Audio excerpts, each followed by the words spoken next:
Il y en a qui aiment voyager. Amen. Il y en a qui sont sur la route tous les jours. Hein. Ouais, il n'y a pas beaucoup de voyages. Non, allez, laisse-la dire. Alors ce matin, on va parler de voyage justement. Et le thème, c'est le plus grand voyage de ta vie. On se demande, est-ce que c'est aller à Nice? Est-ce que c'est aller en Normandie? Alors, il y a ce proverbe que j'ai trouvé qui est super intéressant, qui dit « Le plus beau voyage, c'est celui qu'on n'a pas encore fait. »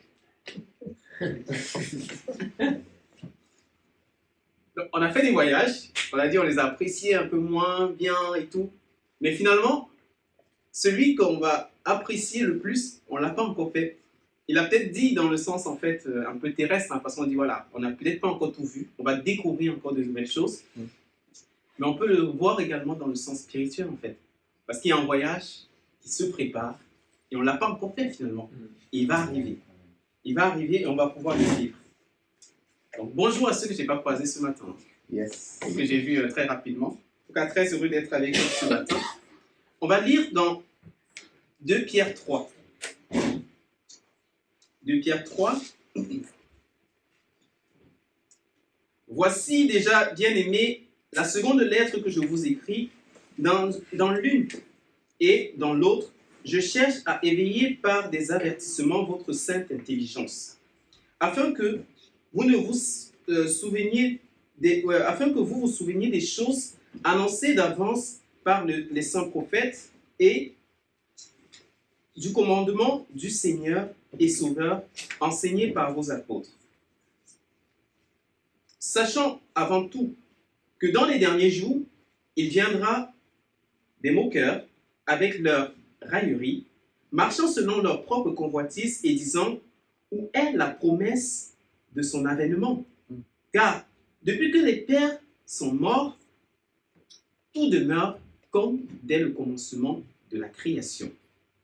Ils veulent ignorer en effet que des cieux existèrent autrefois par la parole de Dieu, de même qu'une terre tirée de l'eau est formée au moyen de l'eau, et que par ces choses, le monde d'alors petit, submergé par l'eau, tandis que par la même parole, les cieux et la terre d'à présent sont gardés et réservés pour le feu, pour le jour du jugement et de la ruine des hommes impies. Mais il y a une chose, bien-aimée, que vous ne devez pas ignorer, c'est que devant le Seigneur, un jour est comme 1000 ans, et 1000 ans sont comme un jour. Le Seigneur ne tarde pas dans l'accomplissement de la promesse, comme quelques-uns le croient, mais il use de patience envers vous, ne voulant pas qu'aucun périsse, mais voulant que tous arrivent à la repentance. Le jour du Seigneur viendra comme un voleur. En ce jour-là, les cieux passeront avec fracas, les éléments embrasés se dissoudront et la terre avec les œuvres qu'elle renferme sera consumée.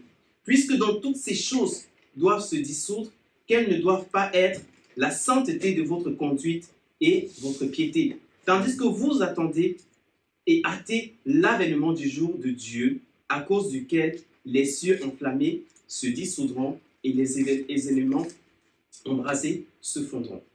Mais nous attendons, selon sa promesse, de nouveaux cieux Amen. et une nouvelle terre où la justice habitera. Amen. C'est pourquoi, bien-aimés, en attendant ces choses, appliquez-vous à être trouvés par lui, sans tache et irrépréhensibles dans la paix. Croyez que la patience de notre Seigneur est votre salut. Comme notre bien-aimé frère Paul vous l'a aussi écrit, selon la sagesse qui lui a été donnée. C'est ce qu'il fait dans toutes les lettres, où il parle de ces choses dans lesquelles il y a des points difficiles à comprendre, dont les personnes ignorantes et mal affermies tordent le sens comme celui des autres écritures pour leur propre ruine. On va s'arrêter là. Test très fort, très puissant en tout cas, c'est il va en fait de la création, ce qui a été formé, ce qui a été forgé, et il arrive en fait vers la finalité où nous sommes conduits en fait. Dans sa lettre, en fait, Pierre apporte une certitude de la venue prochaine de Jésus, en opposition à ce que peuvent annoncer les faux prophètes, parce qu'il le marque, il le souligne très clairement. Il va même apporter plus de précision sur le fait que Dieu retarde encore sa venue simplement à notre avantage. Il va insister sur le fait que se souvenir de la promesse qui a été donnée, unicité par rapport à ses écrits précédents, puisqu'il le dit. C'est ma deuxième lettre en fait. Je vous rappelle ce que je vous ai déjà annoncé également dans la première. Mais également, il fait mention des apôtres qui ont également annoncé ces choses. Il parle même de l'apôtre Paul. Vous dites en fait, ce que je suis en train de vous dire, ce n'est pas quelque chose que j'ai inventé. Ce n'est pas quelque chose que je me suis assis et j'ai imaginé. Je le dis et d'autres l'affirment en fait. D'autres l'attestent. Ce n'est pas un mensonge. Il y a des fillettes qui disaient à leur pasteur, mais pourquoi dimanche après dimanche, tu continues de prêcher la même chose? Tu continues de nous parler du salut. Et vous savez ce qu'il a répondu? Je passerai à autre chose quand vous aurez compris ce que je suis en train de vous enseigner depuis un moment. Vous n'avez pas encore compris, vous n'avez pas encore saisi. Donc tant que vous n'avez pas compris, vous n'avez pas saisi, je continuerai de vous rappeler ces choses-là. L'objectif de Pierre n'est pas de leur donner de comprendre en fait que ils doivent garder, de leur donner de comprendre que rien de ce qui est ici-bas n'est éternel, parce qu'il y a quelque chose qui est à venir. Il y a mieux après, il y a quelque chose de meilleur. Et on est rentré finalement dans ce point qui est, pour voyager, il faut avoir une destination. Où est-ce qu'on va? Pourquoi est-ce qu'on est là? Quelle est ma destination? Quelle est ma destination? 1 Corinthiens 15, verset 19 nous dira quoi? Si notre espérance et notre foi est limitée ici-bas, nous sommes les plus malheureux. Notre vie n'est pas pour ici-bas. Il y a quelque chose qui se prépare pour l'avenir. Il y a un voyage qui se prépare. C'est où la destination? Où est-ce qu'on veut atterrir? Est-ce qu'on veut rester là ou on veut se projeter dans ce qui est à venir? Dans le texte que nous venons de lire, au verset 12, il va dire quelque chose, il va dire « Tandis que vous attendez, hâtez l'avènement du jour de Dieu. » Hâtez l'avènement du jour de Dieu. Et dit, ce mot, en fait, c'est finalement intéressant. Et elle est regardée. Finalement, quand il dit hâter, qu'est-ce qu'il veut dire par là? Hâter l'avènement du Seigneur. En gros, désirer ardemment ce jour. Désirer ardemment ce jour. Qu'est-ce que nous désirons? Préparer ce message, ça m'a ramené en fait quelques années en arrière. On était tout petits, école primaire, et quand arrivaient les grandes vacances, les grandes vacances, vous comprenez par là les 3 mois de vacances qu'on a et qui s'enchaînent là, et on se dit, voilà, c'est l'occasion en fait d'aller ailleurs que rester à la maison. Et c'était plus à ces moments-là qu'on pouvait se déplacer et être sûr qu'on sortira de la vie, en fait, pour aller ailleurs. Et quand on était tout petit et qu'on préparait ces moments, en fait, on avait tellement hâte d'arriver au jour J, en fait. Vous imaginez la veille, en fait, on ne dort pas. Tu es prêt, en fait, il y a ton sac qui est prêt pour aller en vacances. Et limite, en fait, tu as envie de porter ton vêtement du lendemain, de mettre même les chaussures et être sûr que tu ne vas pas louper, en fait, le départ. Il s'est dit, non, je vais me coucher comme ça, là, voilà, je suis prêt. Et si on me dit 5h du matin, top, on y va, ah bah je me lève, je prends mon sac et c'est bon, on est en route. En fait, c'est comme ça qu'on fonctionnait. Donc, comme les parents ne pouvaient pas nous laisser dormir déjà avec les vêtements de voyage et les chaussures, on pliait tout, on mettait bien à côté du lit, et comme ça on est sûr que quand on va se lever le matin, on ne va pas le louper et on sera prêt à temps. Parce qu'on désirait vivement que ce jour arrive pour y aller. On ne prenait pas d'avion, hein, je vous rassure. C'était juste prendre un car, qui allait faire un voyage de 3 heures, 4 heures et aller dans la ville d'à côté ou aller même à la campagne encore. Mais on était pressés de pouvoir vivre ce moment-là. Quelle est notre destination de rêve? Je suis sûr que si je pose la question, on nous donnera beaucoup de villes ou de pays. La Normandie pour certains. Vous allez dire, ah, je ne suis pas encore allé aux États-Unis, donc il faut que j'y aille. Le Canada, ça me tente bien. Israël, mais bon, pas maintenant, après. Le Cameroun, ou d'autres aussi. Bon, pas trop. Mais la Bible nous parle de quelque chose d'encore plus beau.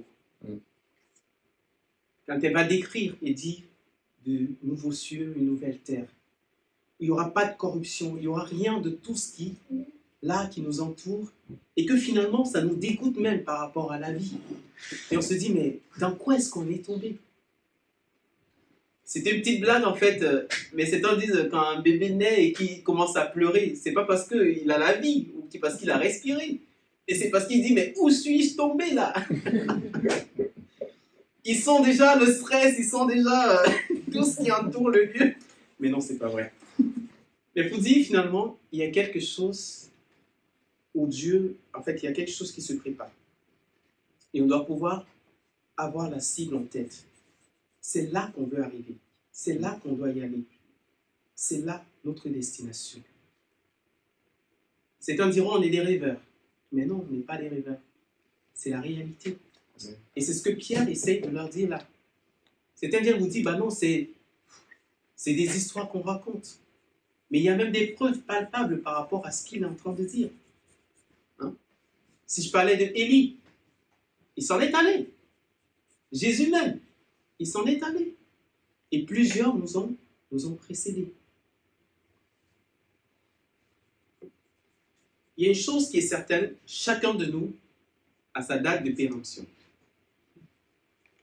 Mais le seul truc, en fait, c'est qu'il n'y a pas d'étiquette sur nous qui nous indique la date. Vous savez, comme les boîtes de conserve, là. On sait que la date de péremption, c'est le... Voilà.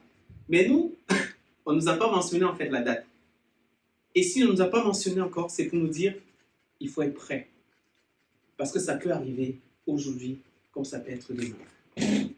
Un jour est comme 1000 ans pour Dieu. Et 1000 ans comme un jour. Nul ne sait le jour. Nul ne sait l'heure.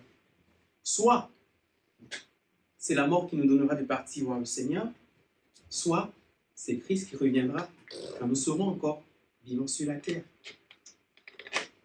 Et au verset 13, « Mais nous attendons, selon sa promesse, de nouveaux cieux et une nouvelle terre où la justice habitera. » Objectif, destination. L'apôtre Paul dira dans Philippiens 3, verset 13-14, « Je fais une chose, oubliant ce qui est en arrière et me portant vers ce qui est en avant. Je cours vers le but pour remporter le prix de la vocation céleste de Dieu en Jésus-Christ. » C'est ça mon objectif. C'est ça ma destinée. Et qu'est-ce que je fais? Je cours. Je courais ce matin pour venir à l'église, c'est pas parce que il y avait un objectif. J'étais en retard. Je m'étais dit, il faut que j'arrive assez tôt pour qu'on puisse préparer la salle. Mais mon pasteur l'a fait seul, désolé. Mais c'est bien rangé, hein, vous voyez pas? Yes. Courir. Courir pour atteindre cet objectif-là. Il l'a en tête. Il le vise en fait. Sa destinée est là. Il sait où il va. Il dit, je veux aller à cet endroit-là. Et même s'il faut courir, je vais courir pour y aller. Amen. Se focaliser sur cet objectif. Pierre nous le rappelle, le jour du Seigneur arrivera comme un voleur. Un voleur ne prend pas rendez-vous. Ça serait manquer de professionnalisme. On ne prend pas rendez-vous. Je débarque et j'agis. Je ne suis pas voleur. Hein. Mais c'est ça sa philosophie. Si je prends rendez-vous, vous allez prendre toutes les précautions nécessaires. Tous les bijoux qui intéressaient le voleur seraient cachés ailleurs et tout. Il arriverait, il n'aurait rien. Mais non, il ne prend pas il ne prend pas rendez-vous. Le jour du Seigneur arrivera ainsi. Ce qui nous amène à notre deuxième point. Je ne parle pas du voleur, hein, mais l'idée derrière, la pensée qui est communiquée, c'est quoi? Pour voyager, il faut s'y préparer. Un voyage, ça se prépare. Ça se prépare. Et surtout, quand c'est le plus grand et le plus beau des voyages qu'on veut passer. On s'est dit, non, mais à cet endroit-là, il faudrait que j'ai la tenue adaptée que je dois mettre. Il est prévu un repas entre 14h et 16h, donc je vais mettre une tenue voilà, qui correspond à la circonstance. Et après, on doit se balader à la plage, donc il faut une tenue qui convient. Voilà. Il y a plein mal d'éléments qu'on prend en compte pour préparer ce voyage-là. Donc, connaître finalement sa destination, ce n'est pas suffisant. Il faut être sûr déjà de pouvoir y accéder. Je me dis, allez, c'est bon, je vais prendre les vacances là, je vais aller dans tel autre pays et tout ça. On s'est dit, mais est-ce que j'ai l'autorisation pour rentrer dans ce pays? Finalement. Ah. J'ai besoin d'avoir mon ticket d'entrée. Et pour ce voyage, ce grand voyage qui se prépare, le ticket, on l'a acquis à la croix. Amen. Jésus a payé ce qu'il fallait. C'est pas notre billet d'avion qu'on paie à 200, 300 euros là et tout. Non. Il a payé le prix. Énorme. Il nous a remis le ticket. On a la pièce d'identité qu'il nous faut pour rentrer dans ce pays qui est préparé pour nous, dans ce voyage-là. Et avec Benjamin, on a fait un voyage, du coup, on peut l'a dire, Madrid la semaine dernière. Et on était surpris du fait qu'il n'y avait pas beaucoup de contrôle finalement. Il fallait juste avoir sa pièce d'identité et tout ça. Donc du coup, bon, au retour, je crois qu'on ne l'a même pas contrôlé. Mais à l'aller, bon, quelqu'un l'a contrôlé au dernier moment. Mais finalement, le fait qu'on était dans l'Union européenne nous donnait la possibilité en fait de pouvoir bouger d'un pays à l'autre sans souci. Mais une fois qu'on sort de l'Union européenne, là, les choses se compliquent. Là, on s'est dit, bon, ok, venez aux États-Unis. Oui. Allez. Est-ce que vous avez un visa pour rentrer aux États-Unis, par exemple? Et ça, on nous le demandera. Et pour avoir le visa, il faut avoir ton passeport. Et on demandera cette pièce-là. On va vérifier, est-ce que c'est bien vous? Avec toutes les questions qui vont avec. Pour se rassurer, en fait, que c'est réellement vous.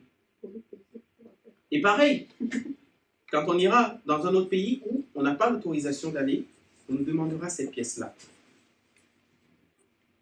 Alors, pour pouvoir bien entrer dans ce voyage, il faut le préparer, il faut se dire, est-ce que j'ai tous les éléments qu'il me faut? Galates 2, 20, ce n'est plus moi qui vis, c'est Christ qui vit en moi. Les choses ont changé à la croix.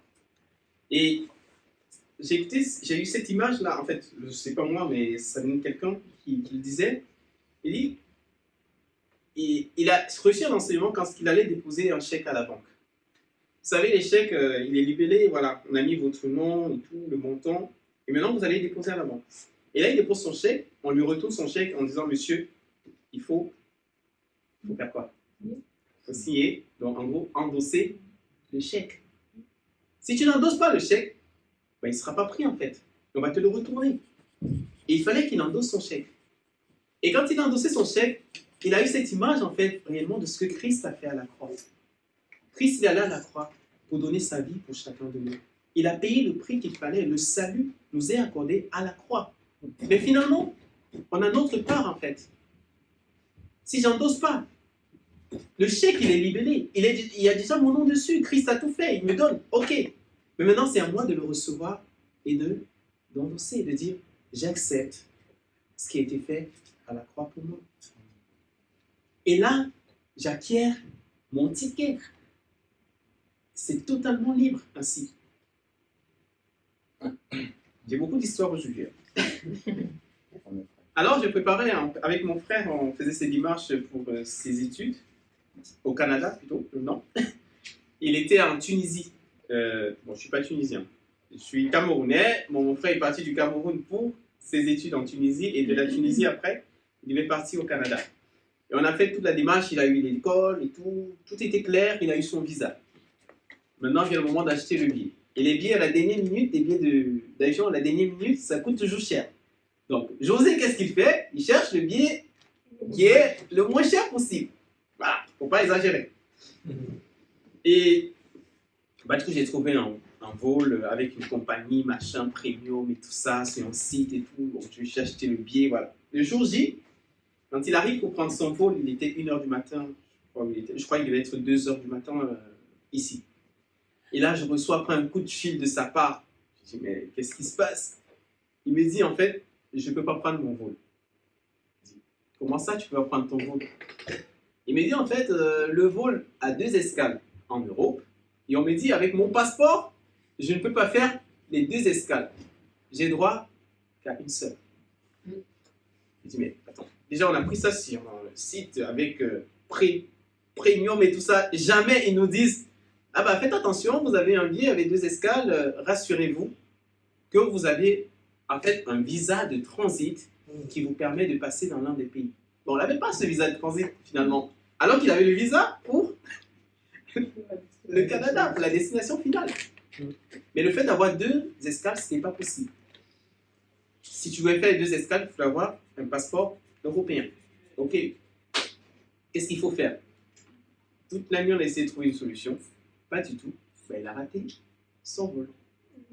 Et maintenant, il fallait acheter un nouveau billet en tenant compte du fait qu'il n'a qu'une escale. Et cette fois-ci, j'ai dit, bon, l'escale, on ne va pas la faire en Europe. Hein. On va rester en Afrique. Donc, il a pris escale Maroc. Et du coup, finalement, il a pu prendre son vol. Et là, on en a tiré une leçon, finalement. Se dire, ah bah, c'est très sérieux. Même à ce point, visa transit, tu ne rentres pas. On a réellement besoin d'avoir notre ticket. Et l'apôtre Paul va donc dire, je cours vers un objectif. J'ai un objectif à atteindre. Et je cours vers cet objectif-là. Et on comprend bien que pour courir, il ne faut pas s'encombrer. Il faut avoir le strict nécessaire pour pouvoir courir. Parce que si finalement on est encombré, on ne va pas aller à la vitesse qu'il faut ou on va se retarder dans la course. Et c'est dans Corinthiens 9, verset 25 qui dit « Tous les athlètes s'imposent toutes sortes de privations. Et ils le font pour obtenir une couronne qui va se détruire. Mais nous, c'est pour une couronne indestructible. » Parfois, on s'encombre de beaucoup de choses. Pourquoi c'est rouge et pas noir? Pourquoi c'est blanc et pas bleu? Mais est-ce réellement là que Dieu nous attend? À se poser des questions, à finalement se dire, mais non, pourquoi? Mais qu'est-ce que j'ai à faire dans ces pourquoi-là? Et ça rentre finalement dans ma valise que je prépare. J'ai besoin d'apporter ce qui est nécessaire. On a un objectif dans nos vies. On a des projets que Dieu dit avoir préparés d'avance afin que nous puissions les réaliser. Et ici, il est question de ne pas perdre de vue l'objectif. Qu'est-ce que Dieu attend de nous? Vous savez, en entreprise, on dit toujours en fin d'année, on évalue les personnes. Parce qu'en fonction de cette évaluation, on dira si tu auras ta prime ou si tu auras peut-être une augmentation de salaire derrière. Mais vous êtes d'accord avec moi que on ne peut pas faire une telle analyse si au départ, on n'a pas fixé des objectifs. Sinon, sur la base de quoi est-ce qu'on va m'évaluer? Il faut qu'il y ait, on ait défini des objectifs avant et que derrière, on puisse m'évaluer par rapport à ces objectifs-là. Et Christ nous a déjà dit quels étaient nos objectifs. Ou si on ne le sait pas encore, on peut encore demander, c'est quoi ma mission, Seigneur? C'est quoi mon objectif sur la terre. Qu'est-ce que j'ai à réaliser? Qu'est-ce que j'ai à mettre dans ma valise en fait? Tu me conduis où? Et là, si on réussit à connaître ça, on ne va pas s'embêter à tout ce qui tourne de savoir si c'est bleu, rouge, noir ou blanc. Mais parce qu'on sait ce qu'on a à faire et on fonce dans cet objectif-là. Et souvent, quand l'apôtre Paul va courir, il sait où il va. Et Pierre va le rappeler. C'est quoi l'objectif? Il y en a qui viennent pour vous distraire avec des choses qui ne servent à rien. Qu'est-ce qu'on a à faire? Qu'est-ce qu'on a à travailler? Qu'est-ce qu'on a accompli? On va lire ensemble dans 1 Corinthiens 3. Je regarde un peu le temps. 1 Corinthiens 3, verset 9. Il est écrit, « Car nous sommes ouvriers avec Dieu, vous êtes le champ de Dieu, l'édifice de Dieu. Selon la grâce de Dieu qui m'a été donnée, j'ai posé le fondement comme un sage architecte et un autre bâtit dessus. Mais que chacun prenne garde de la manière dont il bâtit dessus. Car personne ne peut poser un autre fondement que celui qui a été posé, savoir Jésus-Christ. Or, si quelqu'un bâtit sur ce fondement avec de l'or, de l'argent, des pierres précieuses, du bois, du foin, du chaume, l'œuvre de chacun sera manifestée, car le jour la fera connaître, parce qu'elle se révélera dans le feu, et le feu éprouvera ce qu'est l'œuvre de chacun. Et on va lire verset 14 aussi. Si l'œuvre bâtie par quelqu'un sur le fondement subsiste, il recevra une récompense. Mais si son œuvre est consumée, il sera sauvé, mais comme au travers du feu. Une mission, un objectif. Et moi, mon souhait, c'est qu'on n'a pas à être sauvé comme au travers du feu. Il faut que nos œuvres soient réelles, palpables, avec de la pierre précieuse, comme il est décrit. Se dit, Seigneur, c'est quoi? Qu'est-ce que je dois bâtir? Vous savez, quand la Bible nous parle des héros de la foi, on ne va pas le lire. À chaque fois, on nous dit pourquoi est-ce qu'il est dans cette liste en fait. Quand on va nous parler d'Abraham, par la foi il a fait ceci. Quand on va nous parler de Moïse, il a cru en Dieu, il est allé, il a délivré le peuple. Quand on va nous parler de Raya, elle a cru en Dieu et elle a préservé la vie des espions. On nous dévoile exactement ce qu'ils ont fait. On ne fait pas que citer des noms en fait. Christ est le chemin qui conduit au Père. Il nous connaît maintenant. Il sait qui nous sommes. Il a une relation avec nous. Et il nous a même donné son esprit. Mais est-ce qu'on est là où il nous attend? Parce qu'il faudrait que quand on va rajouter cette liste-là, qu'on dise aussi, tel, il a fait ceci. Et ce n'est pas les hommes qui le diront finalement, mais c'est Dieu lui-même qui attestera cela. Mon souhait n'est pas de nous plonger dans une culpabilité ou quoi que ce soit, mais il y a deux choses que je veux qu'on puisse garder encore. Encourager à garder le cap. Première chose. Deuxième chose, nous faire revenir dans la course si nous nous sommes arrêtés quelque part. On doit aller jusqu'au bout. À des moments dans ma vie, je dis, mais Seigneur, est-ce que je ne perds pas plus d'énergie dans autre chose que ce que tu veux et attends de moi? Mais cette énergie, peut-être il faudrait que je recentre vers le bon endroit. On va faire une petite activité là pour la suite. On parle de préparer nos valises, de préparer notre voyage. Et on va le faire. Vous aurez des petites valises qui vont vous être données, du coup vous allez les monter. C'est très simple. Hein. Après, il y a le petit support que vous allez mettre là-dessus. Là. Et voilà. J'ai préparé ma valise en même temps. Elle est près de ma valise. Et vous avez aussi des petites étiquettes où chacun pourra inscrire son nom. Vous avez la corde avec, vous l'attachez sur... C'est pour ça, comme ça. De toutes les façons, maintenant, quand on voyage, on nous dit rassurez-vous d'avoir mis des étiquettes sur vos valises. Donc, mettez bien des étiquettes sur vos valises pour qu'on ne vous les pique pas et que ce soit bien vos valises. Donc, Benjamin va vous distribuer, merci. Et l'objectif, et je vais vous expliquer aussi par la suite, c'est de pouvoir se dire ok, on prépare un voyage. Notre plus grand voyage, là, pour l'éternité. Qu'est-ce que je veux mettre dans ma valise pour ramener avec moi?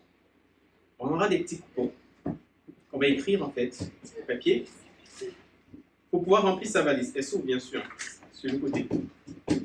Donc, vous pourriez mettre en fait pour dire moi pour ce voyage-là, voilà ce que je veux ramener. Voilà ce que je veux que Christ garde en esprit. En fait,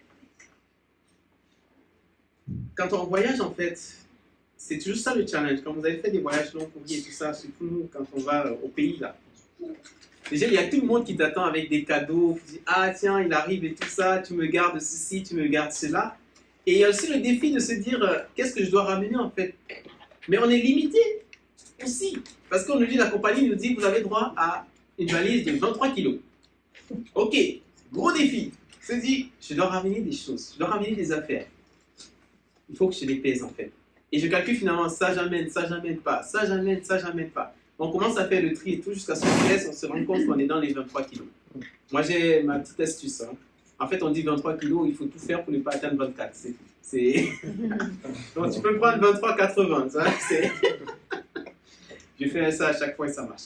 Mais bon. Je nous dis en fait, on a ce défi de se dire, qu'est-ce qu'on veut ramener de notre passage ici sur la terre par rapport à ce que Dieu a placé dans nos vies comme objectif. Dans le voyage également, on va vous dire, vous ne pouvez pas ramener certains objets. On va les citer même, des objets dangereux, de la drogue, des bombes, voilà, des liquides. Oui, des liquides, voilà, c'est restrictif aussi, des armes aussi. Vous ne pouvez pas ramener en fait La nourriture. de la nourriture, voilà. Il y a pas mal de choses finalement qu'on nous dit, ça ne rentre pas. Et vous savez que ça marche aussi là, pour notre voyage là. Il y a des trucs aussi, ça ne marche pas. Hein. En fait, des trucs aussi que c'est pas possible, on ne va pas les ramener. Il n'y a jamais personne qui est mort et qui a ramené toutes ses richesses. Je trouve que la baraque, elle reste toujours là, la voiture elle reste toujours là. Finalement, tout ça, ça reste en fait. Mais c'est d'identifier de quoi j'ai réellement besoin de ramener. Et qui sera éprouvé. Et que Christ pourra dire, bon et fidèle serviteur, rentre dans la joie de ton maître. On est là pour le préparer ensemble.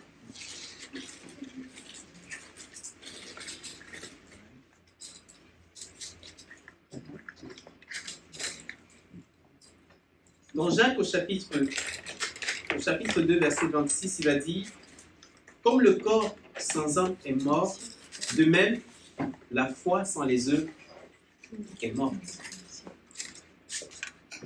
On a les œuvres, on a les choses à accomplir. Et on va prendre ce petit moment. Désolé pour ceux qui sont à distance. Vous aurez vos valises dans un second temps. Vous allez pouvoir les préparer à la maison. Donc, pas de souci.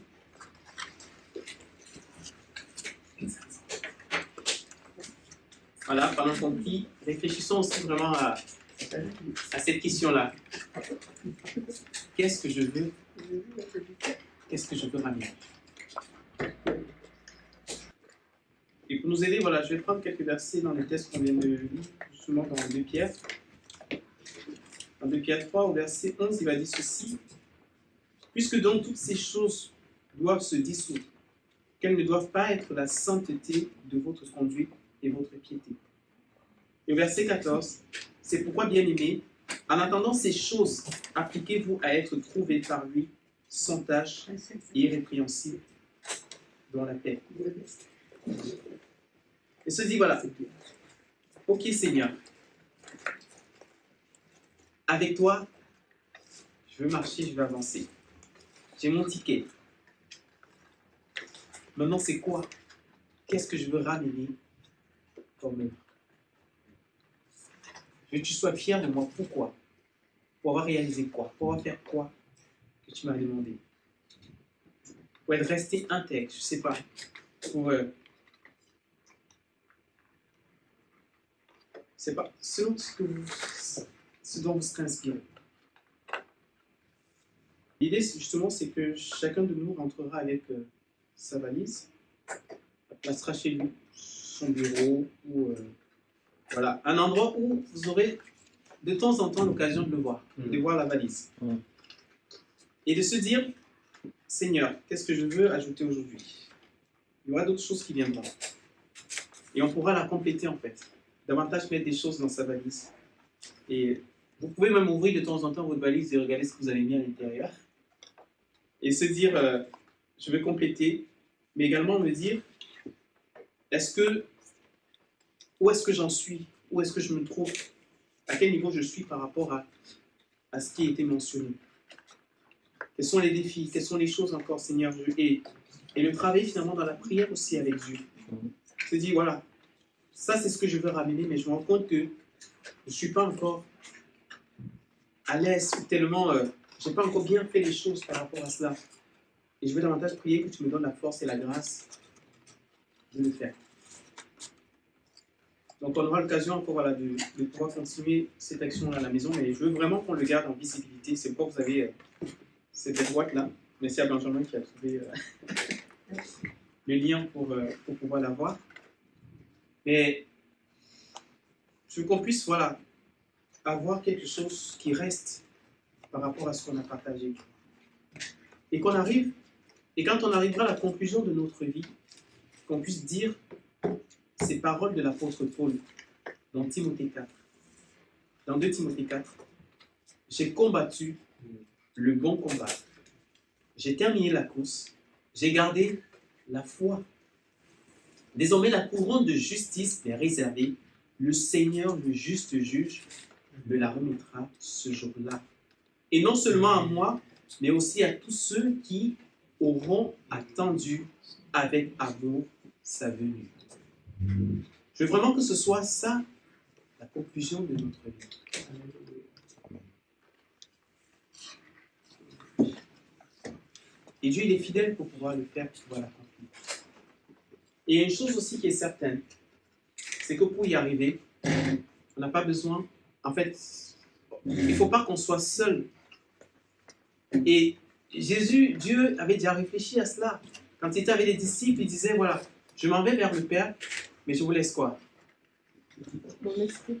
L'Esprit.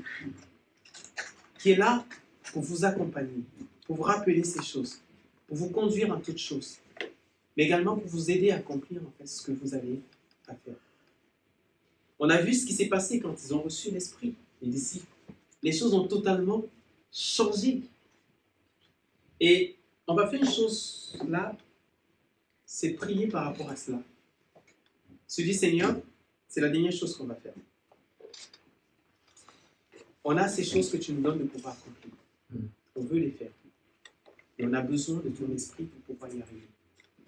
Et peut-être pendant qu'on est en train de le dire, on y pense, on dit, mais moi, je ne sais pas, je n'ai pas encore reçu cet esprit-là. Et est-ce que j'ai besoin de cet esprit-là? Et on va prier dans le sens, si j'ai vraiment soif, Dieu dit qu'il me remplit. On doit aller jusqu'au bout. Alors on doit prendre tout ce qu'il faut pour pouvoir y arriver.